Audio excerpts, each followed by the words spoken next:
오늘 우리에게 주시는 하나님의 말씀은 누가복음 24장 1절에서 8절 말씀입니다. 이레의 첫날 이른 새벽에 여자들은 준비한 향료를 가지고 무덤으로 갔다. 그들은 무덤 어귀를 막은 돌이 무덤에서 굴려져 나간 것을 보았다. 그들이 안으로 들어가 보니 주 예수의 시신이 없었다. 그래서 그들이 이 일을 어떻게 해야 할지를 몰라서 당황하고 있는데 눈부신 옷을 입은 두 남자가 갑자기 그들 앞에 나섰다. 여자들은 두려워서 얼굴을 아래로 숙이고 있는데 그 남자들이 그들에게 말하였다. 어찌하여 너희들은 살아계신 분을 죽은 자 사람들 가운데서 찾고 있느냐? 그분은 여기에 계시지 않고 살아나셨다. 갈릴리에 계실 때에 너희들에게 하신 말씀을 기억해 보아라. 인자는 반드시 죄인의 손에 넘어가서 십자가에 처형되고 사흘째 되는 날에 살아나야 한다고 하셨다. 여자들은 예수의 말씀을 회상하였다. 이는 하나님의 말씀입니다.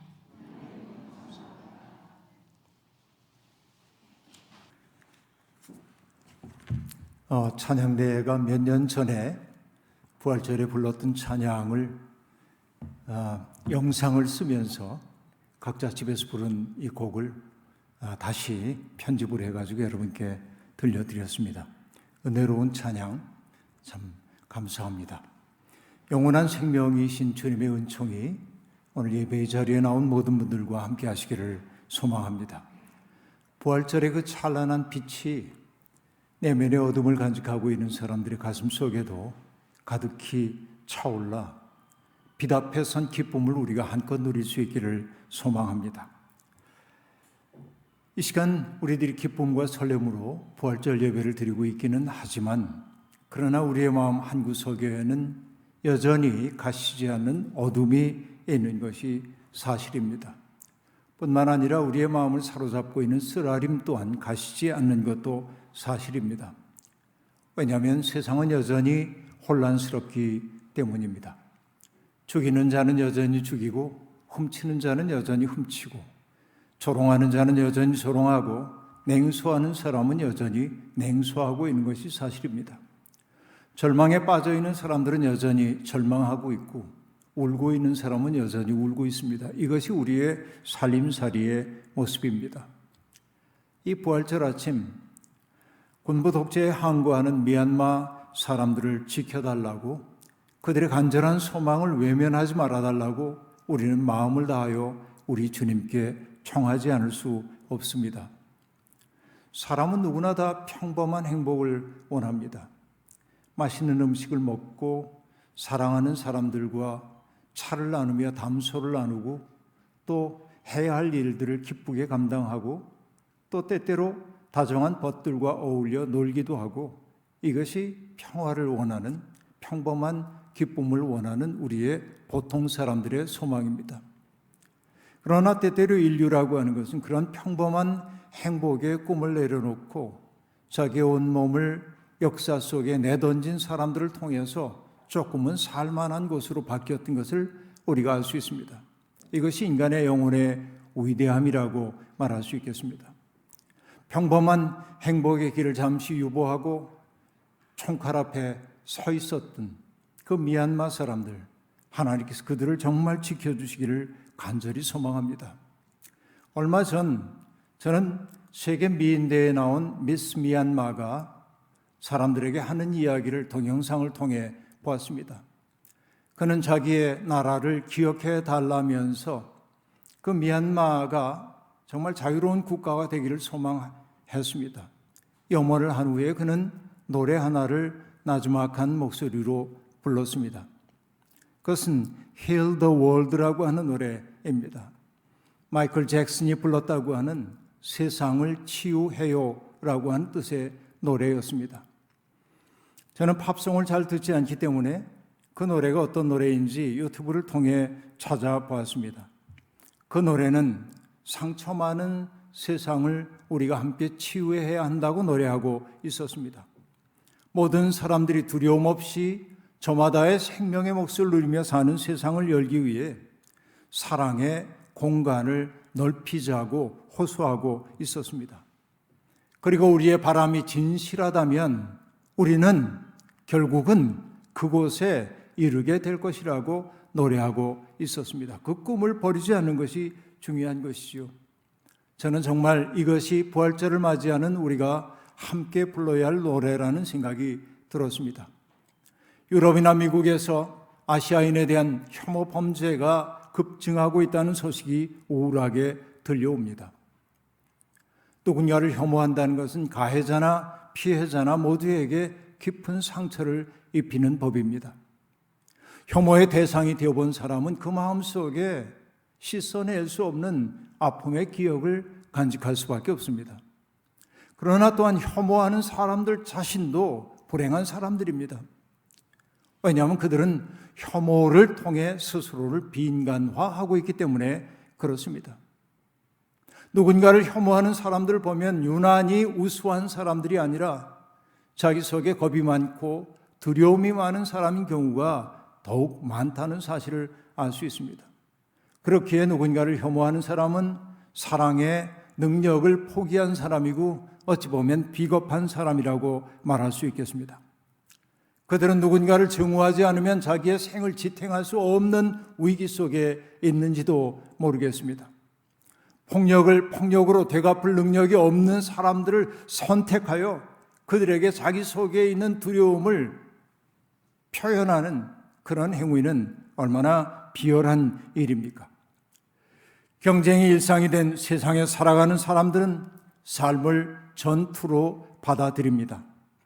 욕망의 부추김을 받는 사람일수록 다른 이들을 함께 살아야 할 이웃으로 대하기보다는 내 앞에서 사라져야 할 대상으로 바라볼 때가 아주 많이 있습니다. 슬픈 일입니다. 경제적으로는 발전했는지 모르지만은 정신의 빈곤이 심각한 것이 우리 시대임을 여실히 보여주고 있습니다. 지금 우리 사회는 부동산 문제로 들끓고 있습니다. 공적인 정보를 미리 선점하여 자기의 배를 불린 공직자들과 또 그와 유사한 자리에 있는 사람들 때문에 국민들의 분노가 걷잡을 수 없이 번져가고 있습니다. 우리 사회의 상층부를 형성하고 있는 사람들은 어쩌면 그런 혐의에서 자유롭지 않을지도 모르겠다는 생각이 가진 것 없는 사람들의 박탈감을 더욱더 크게 만들고 있는 것이 사실입니다. 고난주간 이렇게 쓸쓸하고 우울한 생각을 하고 있을 때 제 마음속에 벼락처럼 다가온 한 단어가 있었습니다. 기브롯 하따 아와라고 하는 말입니다. 낯선 방언처럼 들리지만 사실 이건 성경에 나오는 이야기입니다. 바로 출애굽 공동체가 경험했던 부끄러웠던 역사의 한 면을 드러내는 단어입니다. 애굽을 탈출하여서 가나안 땅으로 가고 있었던 출애굽 공동체는 많은 어려움을 겪었죠. 때때로 먹을 것이 없었습니다. 마실 것도 없었습니다. 한 달 안에 출애굽을 완료할 거라고 생각했지만 그 세월이 계속 연장되자 사람들은 지쳤습니다. 젖과 꿀이 흐르는 땅에 대한 꿈은 퇴색되었고 그들을 사로잡고 있는 것은 그런 빛나는 꿈이 아니라 현실 속에서 경험할 수밖에 없는 고통 그 자체였습니다. 사람들은 누군가 원망할 대상을 찾았습니다. 하나님을 원망하기도 하고 자기들을 이끌어냈던 모세와 아론 같은 사람들을 원망하기도 합니다. 원망은 약자의 버릇이지만 할 수 없습니다. 그들은 그렇게 원망했습니다. 어느 날 먹을 것이 없을 때 그들이 고기를 그리워할 때 하나님은 메추라기를 보내셔서 그들이 배불리 먹을 수 있도록 해주었습니다. 메추라기도 그날 먹을 것만 거두면 되건만 사람들은 하나님에 대한 신뢰를 거둔 채 많은 메추라기를 거두어 들여서 그것을 먹고 남은 것을 저장하려 했습니다. 하나님이 진노하셨습니다. 그래서 그들 가운데 질병을 재앙을 보내셔서 많은 사람들이 죽게 되었습니다.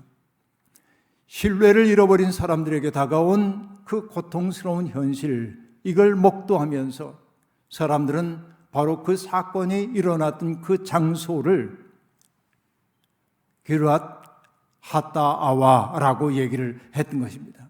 기브롯 핫다아와라고 말이죠. 뜻은 탐욕의 무덤이라는 뜻입니다. 탐욕의 무덤입니다. 결국 탐심이 우상숭배라고 하는 말처럼 뭔가 탐욕은 우리를 무덤으로 인도한다고 하는 사실을 그 사건은 우리에게 극적으로 보여주고 있습니다. 오늘 우리 사회가 탐욕의 무덤이 되는 것 아닌가 하는 두려운 자각이 우리 속에 있는 게 사실입니다. 그러나 오늘 부활절 아침 우리는 전혀 다른 형태의 무덤 앞에 서 있습니다. 안식 후 첫날 이른 새벽에 주님의 죽음을 안치했던 무덤을 찾아온 여인들은 깜짝 놀랐습니다. 무덤을 막아놨던 돌문이 이미 굴려졌고 무덤 속에는 아무도 없었기 때문입니다. 바로 빈 무덤 이야기입니다. 부활절이 되면 세계 어떤 나라에서든지 두 가지 이야기를 합니다. 하나는 빈 무덤 이야기입니다. 부활의 증거로서의 빈 무덤 이야기입니다. 또 하나는 부활하신 주님이 제자들에게 어떻게 당신을 드러내셨는지 부활 현현에 대한 이야기가 부활절마다 단골 손님으로 등장합니다. 그런데 여러분, 많은 사람들이 빈 무덤은 부활신앙의 본질이 아니라고 말하기도 합니다. 사실 믿지 않는 사람들에게 예수님이 부활하셨다는 그 사실은 허무맹랑한 이야기처럼 들릴 수밖에 없습니다. 여인들을 통해 주님이 부활하셨다는 소식을 들었을 때 제자들이 첫 번째 보인 반응은 무엇입니까? 놀라움과 기쁨 아니었습니다. 그들은 정말 엉뚱한 소리를 듣는다는 표정을 지었습니다. 있을 수 없는 일이란 말이죠. 어처구니 없는 말을 들은 것 같이 여겼다 하는 얘기입니다. 그리고 그들도 달려와 무덤이 비어있음을 보았을 때 그들이 보인 반응은 무엇입니까? 참 이상하다. 무슨 일일까? 이런 반응입니다. 바로 이것이 빈 무덤 앞에 서 있는 사람들이 보이는 당연한 반응입니다. 왜냐하면 사람은 자기의 경험 세계 속에 없는 것은 이해할 수 없기 때문에 그렇습니다. 경험 세계 속에 없는 것은 이해하지 못합니다. 나중에 그 경험이 축적되고 내면화됐을 때 비로소 이해가 일어나는데 부활이라고 하는 것은 이해할 수 있는 사건이 아니었던 것이지요. 그러니까 그들이 보이는 반응은 당연하다고 얘기할 수 있겠습니다. 당혹감을 느낄 때 사람들은 흔히 두 가지의 반응을 보입니다. 하나는 그 현실을 모른 척하고 등 돌리고 외면해버리는 경우가 있습니다. 또 하나는 어떻게든지 합리적인 설명을 찾아보려고 애를 쓰기도 합니다. 부활 사건을 두고 똑같은 일들이 벌어졌습니다. 예수님을 죽음 가운데로 내몰았던 공모했던 사람들은 예수님의 시신이 사라진 것을 두렵게 받아들이면서 사람들 사이에 소문을 내기 시작합니다. 예수의 제자들이 몰래 그 무덤을 지키던 사람들을 매수하여서 시체를 빼돌렸다고 그렇게 말하기도 합니다. 이것은 성경 속에서 반영되어 있는 이야기입니다. 그러나 또 다른 사람들은 이렇게 설명합니다. 예수님의 육체적 부활이라는 거 믿기가 어렵지만 부활 사건은 벌어졌는데 그 사건은 뭐냐? 예수님의 제자들이 자신들의 부끄러웠던 행동을 반성하면서 내면에 자각이 일어나서 예수의 뜻을 계승한 거다. 이렇게 설명하는 사람도 있습니다. 상당히 합리적인 이야기처럼 들릴 수도 있습니다. 그러나 그게 부활 사건의 본질이라고 볼 수가 없습니다. 또 다른 사람들은 중동의 신화를 가지고 부활을 설명해 보려고 하기도 합니다. 사라지는 신 이야기입니다. 중동 사람들은 굉장히 그 사라지는 신 이야기를 소중하게 여기고 있었습니다. 데메테르라고 하는 여신을 숭사했는데 그들은 데메테르라고 하는 여신이 중동에서 어떻게 알려지게 됐냐면 다산과 곡물의 신으로 알려졌어요. 그 여신이 진노하면은 아이도 낳을 수가 없고 또 짐승들도 새끼를 낳지 않고 농작물이 토지로부터 나오지 않는다고 믿었습니다. 그래서 데메테르 여신에게 잘 보이고 싶은 거예요. 그런데 어느 날 데메테르의 딸이 베르세포네라고 하는 딸이 있는데 너무나 애지중지하던 그 딸인데 베르세포네가 제우스에 의해서 지하 세계를 다스리는 하데스에게 넘겨졌다는 겁니다. 베르세포네가 사라진 거예요. 그러자 상심한 어머니 데메테르는 자신이 해야 할 일을 하지 않습니다.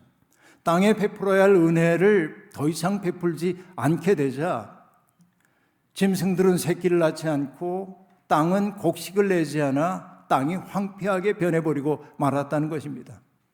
큰일 났다 싶어서 신들이 회의 끝에 페르세포네를 지상세계로 그냥 올려보내지 못하지만 1년에 몇 달 동안 지상에 와 어머니와 만날 수 있도록 해주었다는 겁니다.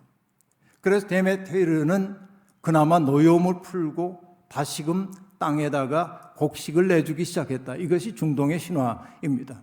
바로 이것이 사라지는 신의 이야기예요. 이게 예수 그리스도가 무덤에 묻히셨던 것은 바로 사라졌다가 부활하실 때 살아나셨다. 이렇게. 그러니까 인간이 의미 있는 삶을 살기 위해서는 뭔가 큰 상실감을 맛본 후에야 기쁨에 이를 수 있다. 이것을 설명하기 위해 바로 이런 사라지는 신 이야기를 하고 있습니다. 그러나 부활이 그런 것일까요? 그렇게 볼 수 없습니다. 여러분, 주님의 부활 사건은 하나님의 뜻 안에서 벌어진 사건이었습니다. 부끄러움에 대한 자각 혹은 영적인 깨달음만이 아니었다라고 하는 말입니다.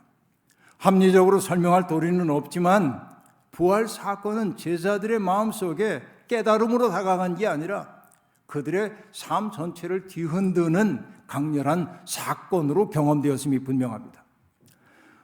성서에서 우리는 하나님이 하시는 일을 봅니다. 하나님은 인간의 마음을 그리고 우리가 서 있는 삶의 토대를 사정없이 뒤흔들어 놔서 옛삶과 결별하도록 만들기도 하십니다. 모세도 그러했고 예언자들도 그러했습니다.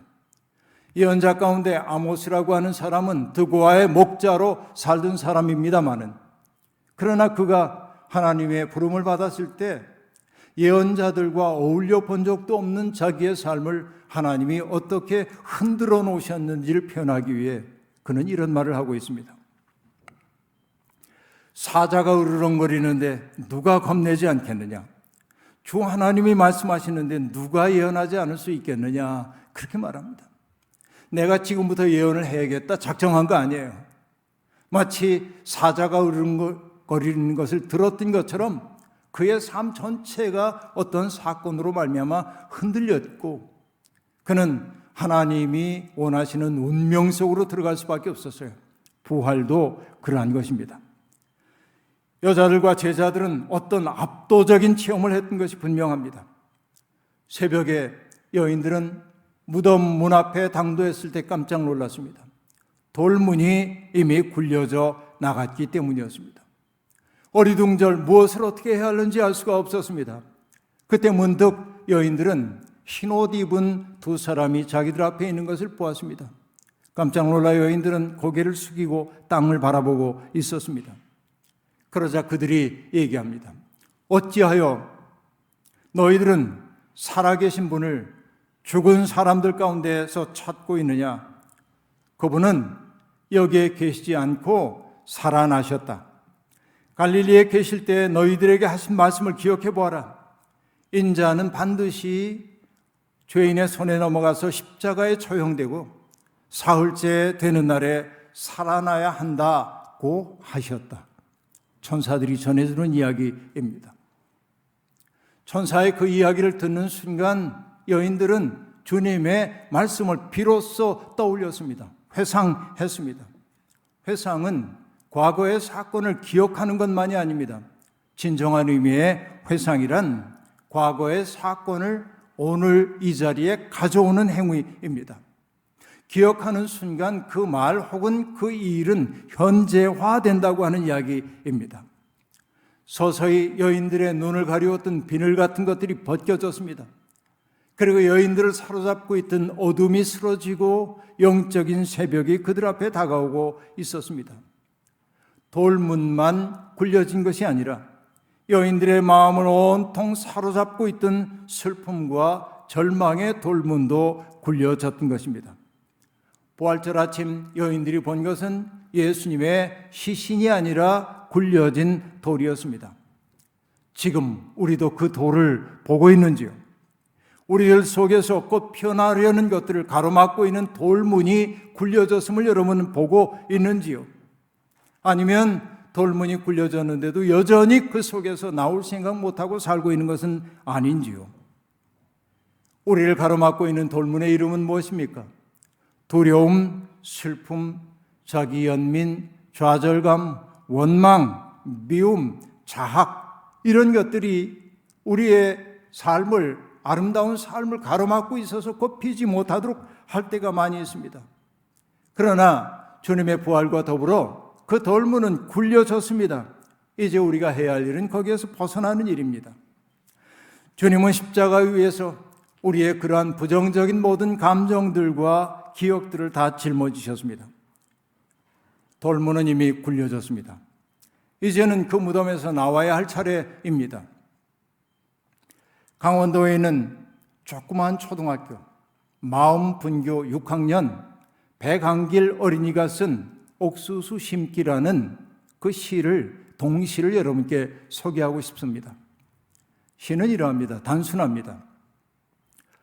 크면 우리가 먹는 옥수수, 지금 옥수수 씨앗이 새 삶을 시작한다. 땅속에 파묻혀 캄캄한 세상을 살다가 작은 씨앗으로 시작해 바깥 세상으로 나온다. 오늘도 한 옥수수 씨앗이 새 삶을 시작한다. 여러분, 우리에게는 별로 특별할 것 없는 시. 아이가 6학년생 치고는 꽤 잘 쓰는구나. 이 정도 느낄 수 있습니다. 그러나 아이에게 글쓰기를 지도하고 그리고 아이들과 더불어 글 쓰는 이 일을 정말 즐기고 있는 그 아이의 지도 선생님인 권일환 선생님은 이 시를 그냥 힘들어하게 보아넘길 수 없습니다. 왜냐하면 그 아이의 삶을 알기 때문에 그렇습니다. 그래서 권일환 선생은 이 시를 소개하며 이런 글을 덧붙이고 있습니다.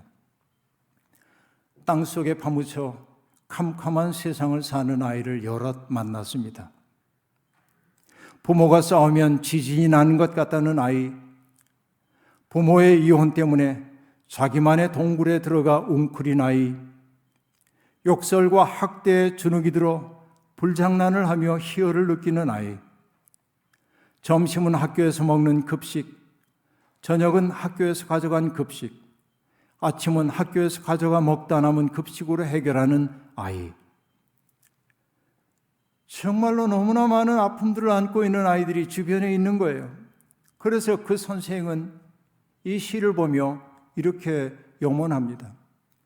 눈에 보이지 않을 만큼 작은 씨앗이지만 아이들이 캄캄한 세상을 뚫고 나와 싹을 틔우고 밝은 세상에서 새 삶을 시작할 수 있으면 좋겠다고. 이 시 속에 담겨 있는 것은 바로 그런 염원이라고 얘기하고 있어요. 그리고 선생님은 이렇게 말합니다. 인생은 저마다 작품을 만들어가는 과정임을 아이들이 이해하게 해달라고 하나님 앞에 기도하고 있는 거예요. 여러분, 부활하신 주님은 바로 그러한 삶으로 우리를 초대하고 있습니다. 돌문은 이미 굴려져 있는 것이에요.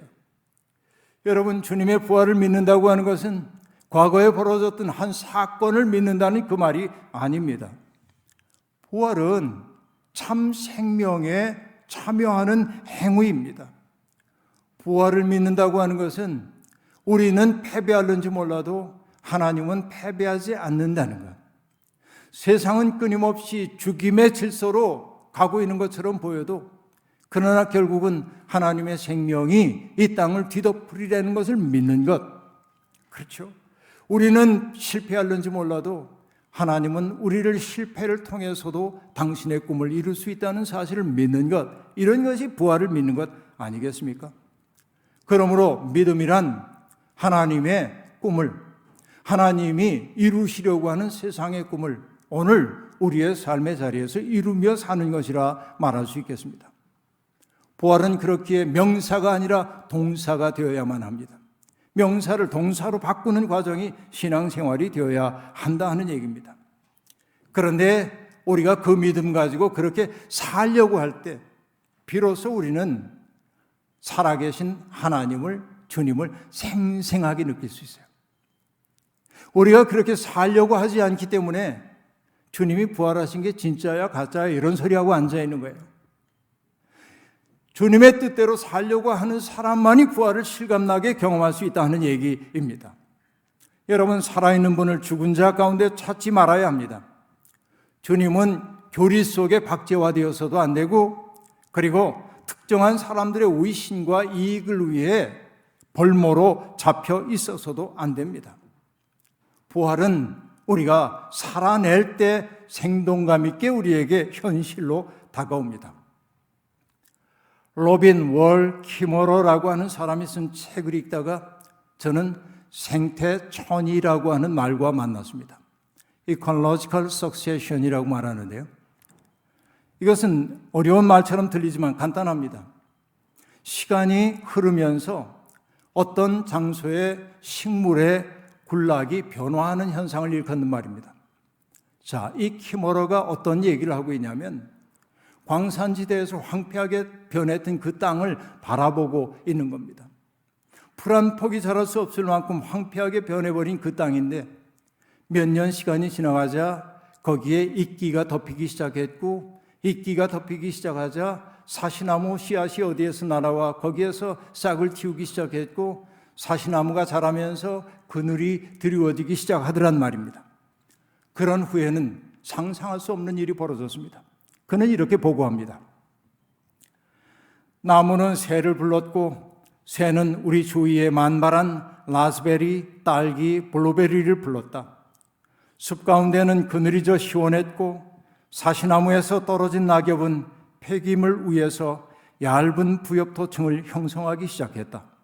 주변 숲에서 이주해온 단풍나무 묘목 몇 그루가 광산의 척박한 환경으로부터 숲의 보호를 받으며 뿌리 내리고 있었다. 여러분, 생태천이는 숲의 기적을 보여주고 있지만, 그러나 생태천이는 결국 생명의 주인이신 하나님이 얼마나 놀랍게 일하고 계신지를 우리에게 보여주기도 하는 겁니다. 그렇습니다. 때때로 세상은 공중의 권세 잡은 자들이 지배하는 것처럼 보입니다. 그러나 그렇지 않습니다. 하나님의 통치는 중단되는 법이 없습니다. 믿음의 사람들은 생명과 평화가 살아 숨쉬는 세상, 아름다운 생태계를 열기 위해 지금 여기에서 해야 할 일을 시작해야 합니다. 절망과 체념은 불신앙입니다.